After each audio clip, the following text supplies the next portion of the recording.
ओम शांति। आज 1 अप्रैल 2024 के बाबा के अनमोल मधुर महावाक्य सुनेंगे। आज की मुरली में बाबा कहे, ये संगम युग पर तुम्हारा ये ईश्वरीय परिवार है जो देवताओं से भी उच्च है। भविष्य में जाकर तुम देवता बनेंगे, परंतु देवता जीवन से ये ब्राह्मण जीवन उच्च है, क्योंकि इसी समय तुम्हें रचयिता और रचना के आदि मध्य अंत की यथार्थ नॉलेज है। देवताओं में ये नॉलेज नहीं है। दूसरा बाबा कहे, ये ब्राह्मण जीवन उच्च है, क्योंकि इसी समय ही बेहद का बाप बनकर तुम्हें संभालते हैं, टीचर बनकर तुम्हें पढ़ाई पढ़ाते हैं और सतगुरु बनकर तुम्हें गुलगुल बनाकर साथ ले जाते हैं। तो बाबा कहे, तुम्हारा ये ईश्वरीय परिवार श्रेष्ठ है। अभी ही तुम बेहद के सन्यासी भी बनते हो, राजयोगी भी बनते हो। राजाए के लिए ही तुम्हारी सारी पढ़ाई है। तो बाबा कहे, तुम बच्चों को अब सर्व संबंध एक बाप से जोड़कर बाबा को सर्व संबंधों के आधार पर याद करना है। दुनिया का कोई भी संबंध अंतिम समय तुम्हारी बुद्धि को खींचे नहीं। इसलिए बाबा कहे, तुम बेहद के सन्यासी हो। तो सुनते हैं आज के बाबा के अनमोल मधुर महावाक्य। ओम शांति। मीठे बच्चे, तुम्हारा यह जीवन देवताओं से भी उत्तम है, क्योंकि तुम अभी रचयिता और रचना को यथार्थ जानकर आस्तिक बने हो। आज की मुरली से प्रश्न है, संगम योगी ईश्वरीय परिवार की विशेषता क्या है जो सारे कल्प में नहीं होगी? उत्तर है, इसी समय स्वयं ईश्वर बाप बनकर तुम बच्चों को संभालते हैं, टीचर बनकर पढ़ाते हैं और सतगुरु बनकर तुम्हें गुलगुल यानी फूल बनाकर साथ ले जाते हैं। सतयुग में दैवी परिवार होगा, लेकिन ऐसा ईश्वरीय परिवार नहीं हो सकता। तुम बच्चे अभी बेहद के सन्यासी भी हो, राजयोगी भी हो, राजाए के लिए पढ़ रहे हो। ओम शांति। यह स्कूल व पाठशाला है। किसकी पाठशाला है? आत्माओं की पाठशाला। यह तो जरूर है, आत्मा शरीर बिगर कुछ सुन नहीं सकती। बाबा कहे, यह तो जरूर है कि आत्मा शरीर बिगर कुछ सुन नहीं सकती। जब कहा जाता है आत्माओं की पाठशाला, तो समझना चाहिए, आत्मा शरीर बिगर तो समझ नहीं सकती। फिर कहना पड़ता है जीवात्मा। अभी जीवात्माओं की पाठशाला तो सभी है, इसलिए कहा जाता है, उसके कॉन्ट्रास्ट में भेंट में यह कहा जाता है, यह है आत्माओं की पाठशाला। क्योंकि जीवात्माओं की पाठशाला तो दुनिया के अंदर भी अनेक है, तो इसीलिए उसकी भेंट में कहा जाता है कि यह आत्माओं की पाठशाला और परम पिता परमात्मा आकर पढ़ाते हैं। वह है जिस्मानी पढ़ाई। उन पाठशालाओं में तो जिस्मानी पढ़ाई पढ़ाई जाती, यह है रूहानी पढ़ाई जो बेहद का बाप पढ़ाते हैं। तो यह हो गई गॉड फादर की यूनिवर्सिटी। पाठशाला भी है तो यूनिवर्सिटी भी है। भगवान वाच है ना, यह भक्ति मार्ग नहीं है, यह पढ़ाई है। स्कूल में पढ़ाई होती है, भक्ति मंदिर टिकाणों आदि में होती है। इसमें कौन पढ़ाते हैं? बाबा बार बार पक्का कराते हैं, यहां पढ़ाने वाला परमपिता परमात्मा है, इसीलिए कहा जाता है भगवान वाच। इसमें कौन पढ़ाते हैं? भगवान वाच। और कोई भी पाठशाला में भगवानुवाच होता ही नहीं है। सिर्फ ये एक ही जगह है जहां भगवानुवाच है। ऊंचे ते ऊंचे भगवान को ही ज्ञान सागर कहा जाता है। वही ज्ञान दे सकते हैं। बाकी सब है भक्ति। भक्ति के लिए बाप ने समझाया है कि इससे कोई सद्गति नहीं होती। भक्ति का फल ज्ञान है और ज्ञान से गति होती है। इसीलिए भक्ति से डायरेक्ट गति सद्गति हो, ये हो नहीं सकती। तो बाबा कहे दुनिया में लोग भक्ति क्यों करते हैं? ताकि भक्ति का फल ज्ञान की प्राप्ति के लिए और उस ज्ञान से ही श्रेष्ठ गति को प्राप्त कर सकते हैं। तब बाबा कहे भक्ति के लिए बाप ने समझाया है कि उससे कोई सद्गति नहीं होती। सर्व का सद्गति दाता एक परमात्मा है। वह आकर राजयोग सिखलाते हैं। आत्मा सुनती है शरीर द्वारा और कोई नॉलेज आदि में भगवान वाच है ही नहीं। भारत ही है, बाबा कहे भारत ही है जहां शिव जयंती भी मनाई जाती है। भगवान तो निराकार है, फिर शिव जयंती कैसे मनाते हैं? जयंती तो तब होती है जब शरीर में प्रवेश करते हैं। बाप कहते हैं मैं तो कभी गर्भ में प्रवेश नहीं करता हूं। तुम सब गर्भ में प्रवेश करते हो, 84 जन्म लेते हो। सबसे जास्ती जन्म कौन लेते हैं? बाबा कहे सबसे जास्ती जन्म ये लक्ष्मी नारायण लेते हैं। 84 जन्म लेकर फिर सांवरा गावड़े का छोरा बनते हैं। लक्ष्मी नारायण कहो या राधे कृष्ण कहो, राधे कृष्ण है बचपन के। वह जब जन्म लेते हैं तो स्वर्ग में लेते हैं। जन्म लिया कि स्वर्ग आरंभ हो जाता है। जैसे ही श्री कृष्ण का जन्म हुआ, राधे का जन्म हुआ, तो बाबा कहे स्वर्ग वहां से आरंभ हो जाता है, जिसको वैकुंठ भी कहा जाता है। पहला नंबर जन्म इनका है। तो 84 जन्म भी यह लेते हैं। श्याम और सुंदर, सुंदर सो फिर श्याम। श्री कृष्ण सबको प्यारा लगता है। श्री कृष्ण का जन्म तो होता ही है नई दुनिया में, फिर पुनर्जन्म लेते लेते आकर पुरानी दुनिया में पहुंचते हैं तो श्याम बन जाते हैं। ये खेल ही ऐसा है। बाबा कहे ये खेल ही ऐसा है।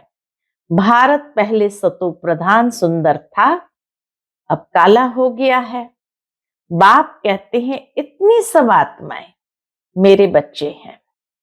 अभी सब काम चिता पर बैठकर जलकर काले हो गए हैं।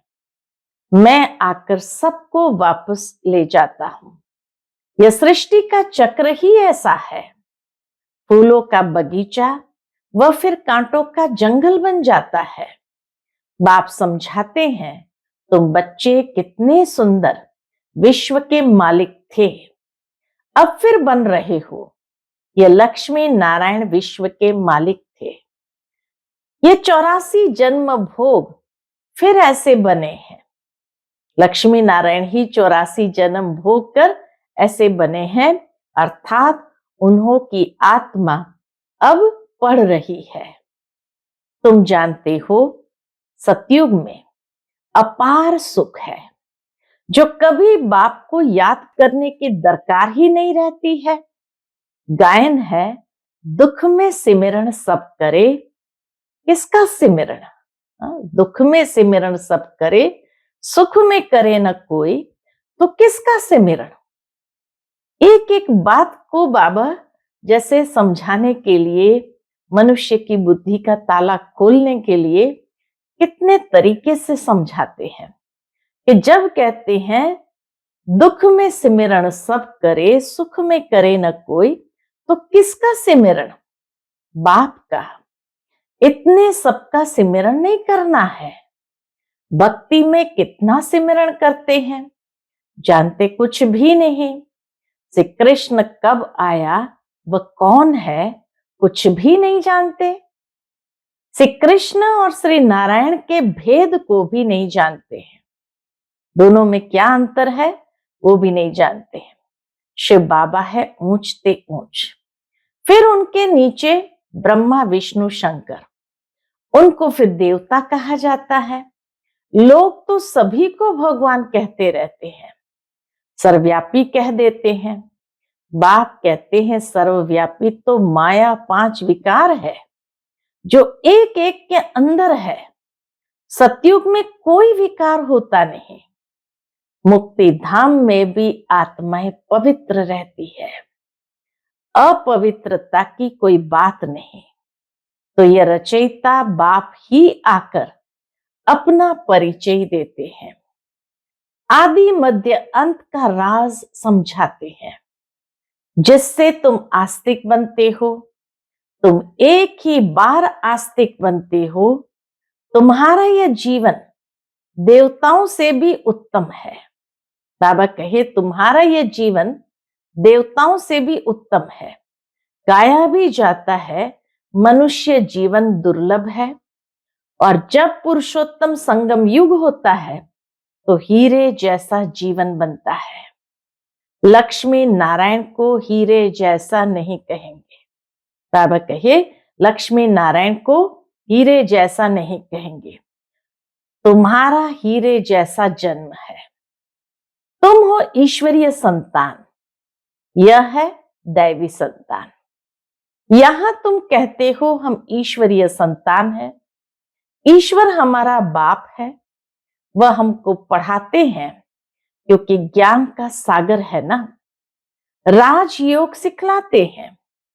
यह ज्ञान एक ही बार पुरुषोत्तम संगम युग पर मिलता है। यह है उत्तम ते उत्तम पुरुष बनने का युग। संगम युग है उत्तम ते उत्तम पुरुषोत्तम बनने का युग, जिसको दुनिया नहीं जानती।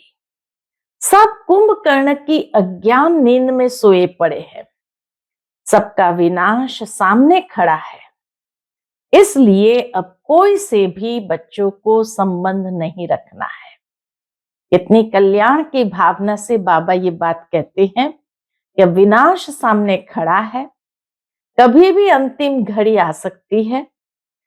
तो कोई भी अंत समय याद न आए। इसलिए बाबा कहे तुम सबसे न्यारे और प्यारे बनो।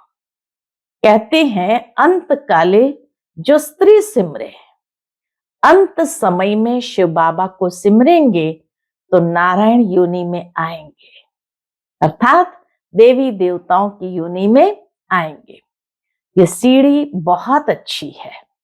लिखा हुआ है हम सो देवता, फिर सो क्षत्रिय, फिर सो वैश्य, फिर सो शूद्र आदि। इस समय है रावण राज्य, जबकि अपने आदि सनातन देवी देवता धर्म को भूल और धर्म में फंस पड़े हैं। ये सारी दुनिया लंका है, बाकी सोने की लंका कोई थी नहीं। बाप कहते हैं तुमने अपने से भी जास्ती मेरी ग्लानि की है। अज्ञानता के कारण बाबा कहे तुम अपने से भी जास्ती शिव बाबा की ग्लानि करते हो। अपने लिए 84 लाख और मुझे कण कण में कह दिया है। ऐसे अपकारी पर मैं उपकार करता हूं। बाप कहते हैं तुम्हारा दोष नहीं, यह ड्रामा का खेल है। सतयुग आदि से लेकर कलयुग अंत तक यह खेल है जो फिरना ही है। इसको सिवाय बाप के कोई समझा न सके। तुम सब ब्रह्मा कुमार कुमारियां हो। तुम ब्राह्मण हो, ईश्वरीय संतान। तुम ब्राह्मण हो, ईश्वरीय संतान। तुम ईश्वरीय परिवार में बैठे हो। सतयुग में होगा दैवी परिवार। इस ईश्वरीय परिवार में बाप तुमको संभालते भी है, पढ़ाते भी है, और गुलगुल बनाकर साथ भी ले जाएंगे।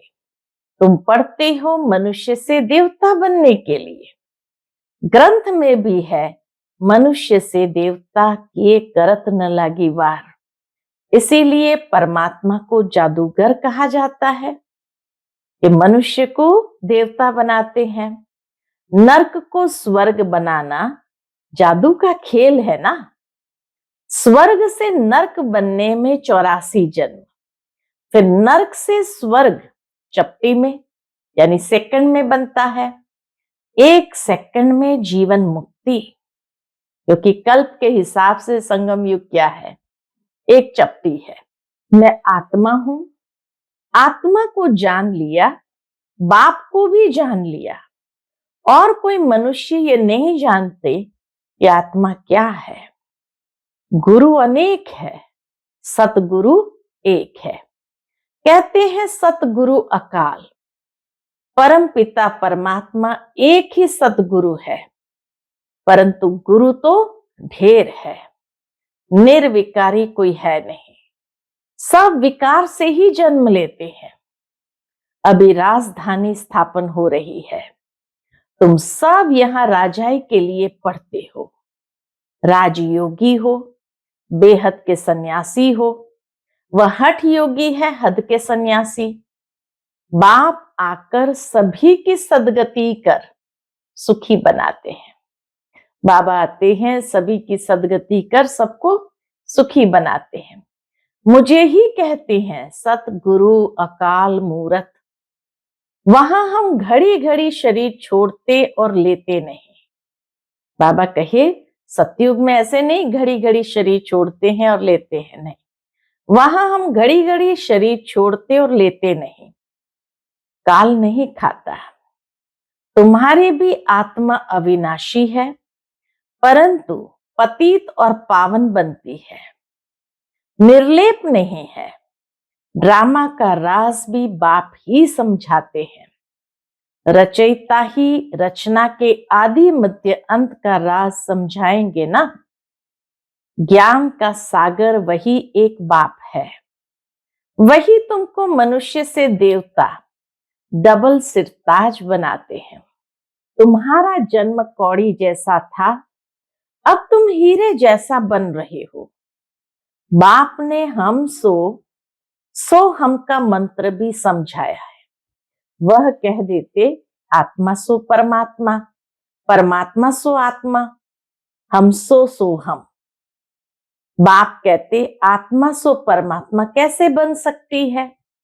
बाप तुमको समझाते हैं हम आत्मा इस समय तो ब्राह्मण है, फिर हम आत्मा ब्राह्मण सो देवता बनेंगे, फिर सो क्षत्रिय बनेंगे, फिर शूद्र सो ब्राह्मण। सबसे ऊंचा जन्म तुम्हारा है। यह है ईश्वरीय घर। तुम किसके पास बैठे हो? नशा चढ़ाते बाबा, तुम किसके पास बैठे हो? मात पिता के पास। सब भाई बहन है, बाप आत्माओं को शिक्षा देते हैं, तुम सब हमारे बच्चे हो, वर्षे के हकदार हो। इसलिए परमात्मा बाप से हर एक वर्षा ले सकते हैं।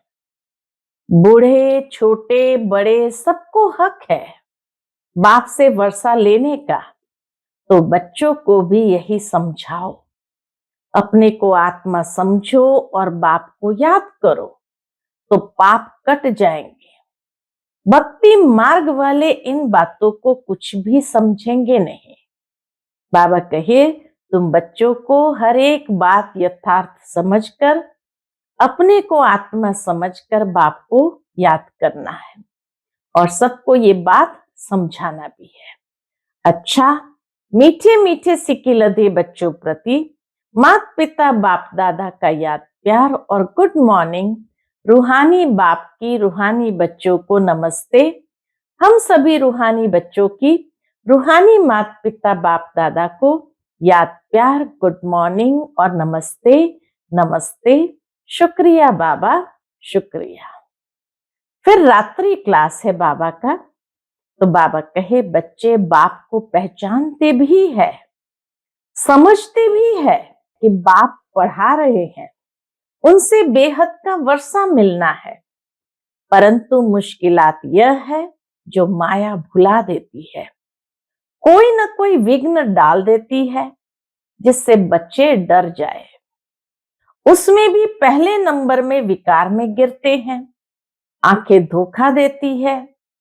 आंखें कोई निकालने की बात नहीं। भक्ति मार्ग में ना सूरदास ने अपनी आंखें निकाल दी, तो बाबा कहे आंखें धोखा जरूर देती है, लेकिन आंखें कोई निकालने की बात नहीं। बाप ज्ञान का नेत्र देते हैं। ज्ञान और अज्ञान की लड़ाई चलती है। ज्ञान है बाप, अज्ञान है माया। इनकी लड़ाई बहुत तीखी है। गिरते हैं तो समझ में नहीं आता, फिर समझते हैं। बाद में रियलाइज होता है मैं गिरा हुआ हूं, मैंने अपना बहुत कल्याण किया है। माया ने एक बार हराया तो फिर चढ़ना मुश्किल हो जाता है। बहुत बच्चे कहते हैं हम ध्यान में जाते, परंतु इसमें भी माया प्रवेश हो जाती है, पता भी नहीं पड़ता है। माया चोरी कराएगी, झूठ बुलवाएगी।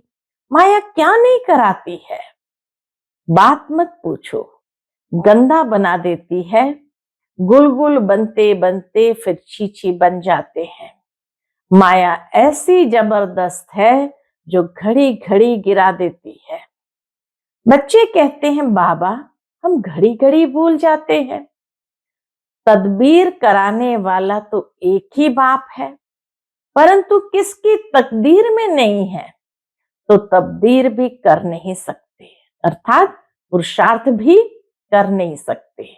अगर तकदीर में नहीं है तो इसमें कोई की पास खातरी भी नहीं हो सकती।